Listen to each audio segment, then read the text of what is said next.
everybody. Wow, what a year it's been as your chair. I'll tell you, it is not what I had in mind.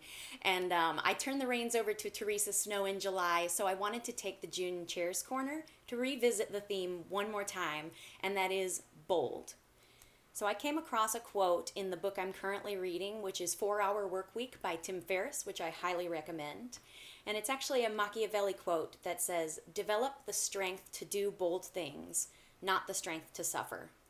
And so from a professional standpoint, what that meant to me is if you are currently in a job or a situation where you're just toughing it out, you are developing a strength in suffering instead of the strength to do the bold things that might need to be done, including leaving that job.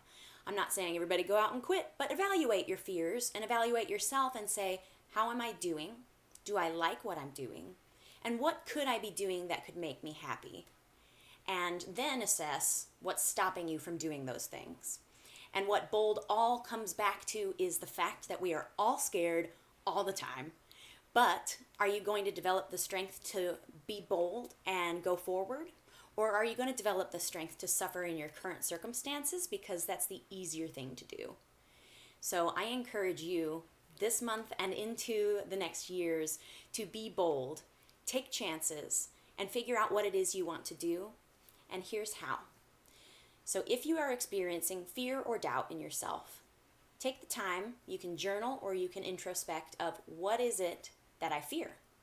As an example, so let's say you're in a job that you are unhappy with. So what's stopping you from leaving? You can ask yourselves these questions, and mostly, if I were to think this question, which I'm not, it's, I would be destitute. I'd be on the street. Run these worst case scenarios through your head and then say, okay, how could I stop that from happening? Obviously, I'm not going to live on the street. I would find the means to make an income so that I could still live my life. It'd be a different life, but I could make it. So conquer each and every one of these fears that's holding you back. In my case, my biggest fear coming into the year of bold was even throwing my hat in the ring for a chair. And I didn't do it for years until the one day I did, because I asked myself, what am I really afraid of? Failing? I wouldn't let myself fail. The women around me in this network wouldn't let me fail. So what was I really afraid of? I was holding myself back. So I developed the strength to be bold.